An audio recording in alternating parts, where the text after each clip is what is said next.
சட்டசபை தொகுதியில் அமைச்சர் பெரிய கருப்பன் திமுக சார்பில் போட்டியிடுகிறார். திருப்பத்தூர் தொகுதியில் 4 முறை வெற்றி பெற்று 2 முறை அமைச்சராகவும் 2 முறை எம்எல்ஏவாகவும் இருந்து தற்பொழுது 5வது முறையாக போட்டியிடுகிறார்.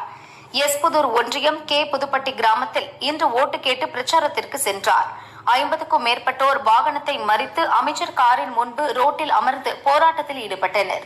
இருதரப்பினர் இடையே ஏற்பட்ட பிரச்சனையால் கோயில் திருவிழா நடைபெறவில்லை. கோர்ட் கோயில் திருவிழாவை நிறுத்தி வைத்துள்ளதை சுட்டிக்காட்டி கேள்வி எழுப்பினர்.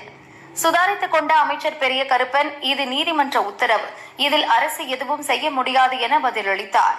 கிராமத்தினர் பின் எதற்காக ஓட்டு கேட்டு கிராமத்திற்கு வருகிறீர்கள் என ஆவேசப்பட்டனர். அமைச்சருடன் வந்த கட்சி பிரமுகர்கள் முற்றுகையிட்டவர்களிடம் சமாதானம் செய்தனர். 1 மணி நேரம் செய்வதறியாது திகைத்து நின்ற அமைச்சர் பெரிய கருப்பன், ஆளை விட்டா போதும் என ஓட்டு கேட்காமல் வந்த வழியில் திரும்பி சென்றார்.